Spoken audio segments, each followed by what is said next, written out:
Bismillahirrahmanirrahim. Assalamualaikum warahmatullahi wabarakatuh. Hai teman-teman, perkenalkan, nama saya Tika Kartika. Dan kali ini kita akan membahas tentang perjuangan Nabi Muhammad SAW di kota Mekah.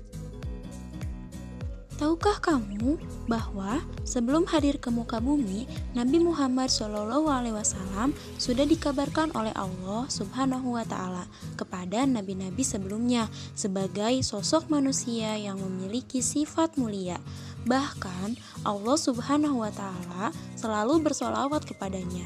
Nabi Muhammad SAW adalah penutup para nabi yang menjadi rahmatan lil alamin.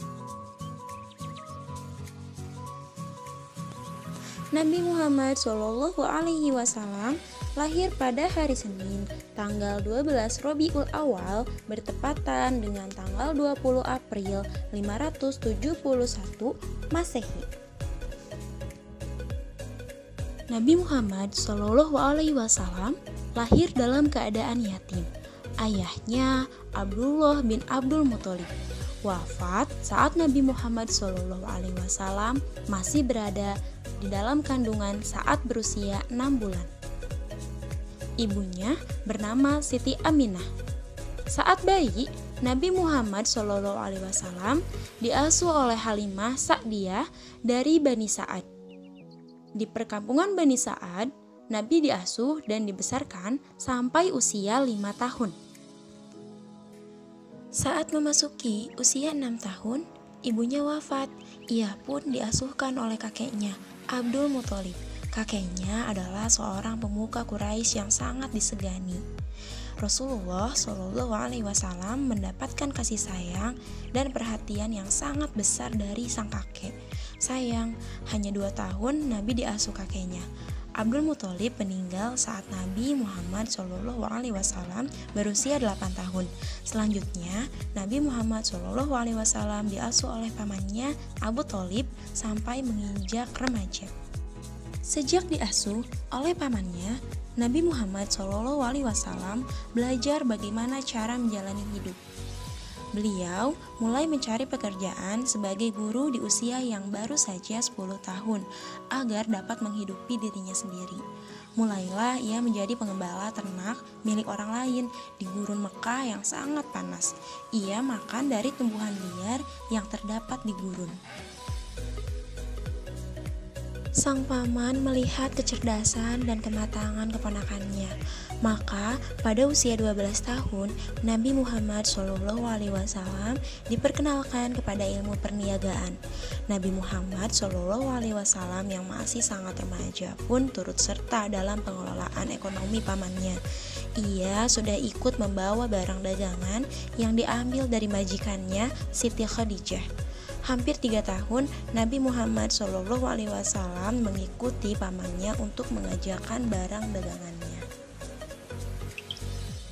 Pada usia 25 tahun, Nabi Muhammad SAW mulai berdagang sendiri tanpa bantuan pamannya. Ia mengambil sendiri barang dagangannya dan memasarkannya. Jadi, keberhasilan usaha dagang Nabi Muhammad SAW itu disebabkan oleh pribadi mulia sebagai berikut. Yang pertama, berpendirian teguh. Yang kedua, memiliki semangat kerja yang tinggi. Yang ketiga, memiliki kejujuran yang luar biasa. Yang keempat, menjunjung tinggi amanah atau kepercayaan yang diberikan orang lain. Yang kelima, mampu menghadapi segala cobaan dan rintangan dalam perjalanan. Yang keenam, menyamakan pelayanan terhadap para pembeli. Yang ketujuh, memiliki sifat percaya diri. Kejujuran, perilaku santun, kesopanan berbicara, kerja keras, dan kecerdasan Nabi Muhammad SAW merebut hati setiap orang, termasuk Siti Khadijah. Pertama-tama, ia meminta Nabi Muhammad SAW untuk memasarkan barang dagangannya ke Syria. Hasilnya luar biasa. Itulah yang membuat Siti Khadijah tertarik dan akhirnya menikah dengan Nabi Muhammad SAW. Mereka dikaruniai 7 anak, yaitu Ibrahim, Qasim, Abdullah, Zainab, Ruqayyah, Ummu Kulthum, dan Fatimah. Nabi Muhammad SAW merasakan keresahan atas perilaku yang dialami oleh masyarakat Arab yang sudah jauh dari nilai-nilai kebenaran.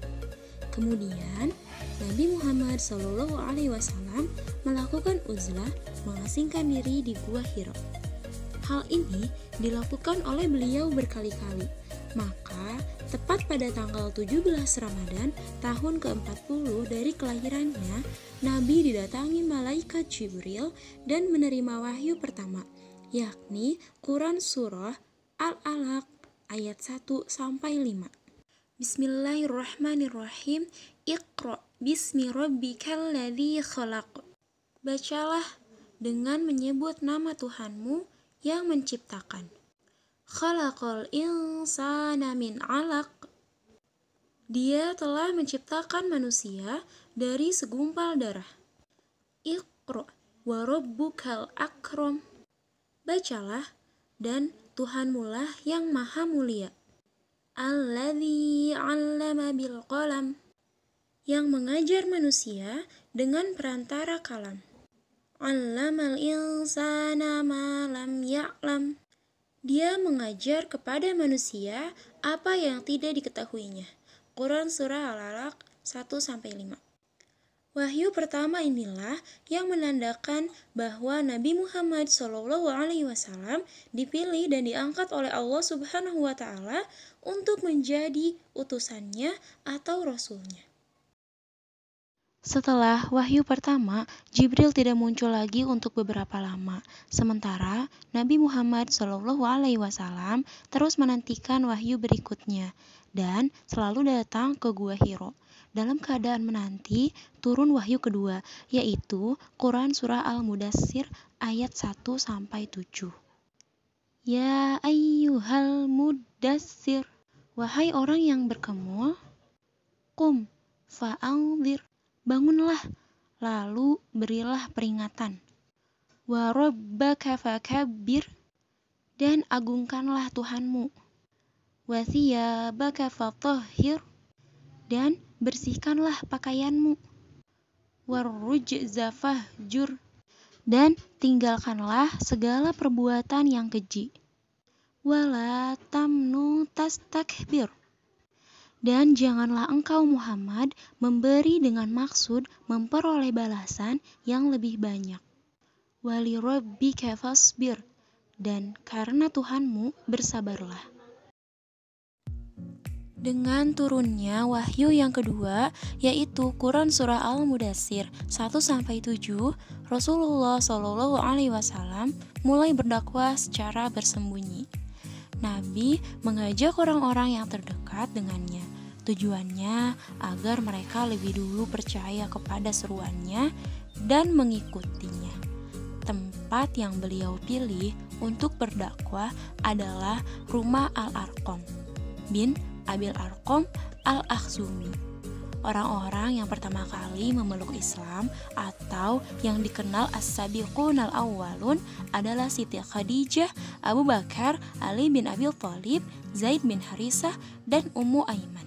Selain yang tersebut di atas, berkat bantuan Siti Khadijah dan Abu Bakar Siddiq, hari demi hari bertambahlah orang-orang yang beriman kepada seruan beliau, baik pria maupun wanita. Setelah berdakwah secara sembunyi-sembunyi, maka Allah Subhanahu wa Ta'ala memerintahkan Rasulullah untuk berdakwah secara terang-terangan. Kemudian Rasulullah mengumpulkan seluruh sanak keluarganya di kaki gunung Shafa untuk mengajak mereka beriman kepada Allah Subhanahu wa Ta'ala. Akan tetapi, salah seorang pamannya, yakni Abu Lahab, bersikap sinis dan tidak mau menerima dakwah Rasulullah SAW. Banyak cara yang dilakukan oleh orang-orang kafir Quraisy untuk menghambat dakwah Rasulullah. Di antaranya, mencoba menyuruh pamannya Abu Thalib untuk menghentikan dakwah keponakannya itu, namun Nabi Muhammad menolak dan mengatakan, "Demi Allah, meskipun seluruh anggota keluarga mengucilkanku, aku akan terus berdakwah menyebarkan ajaran Islam." Itu tadi adalah kisah perjalanan Nabi Muhammad SAW di kota Mekah. Terima kasih, semoga bermanfaat. Assalamualaikum warahmatullahi wabarakatuh.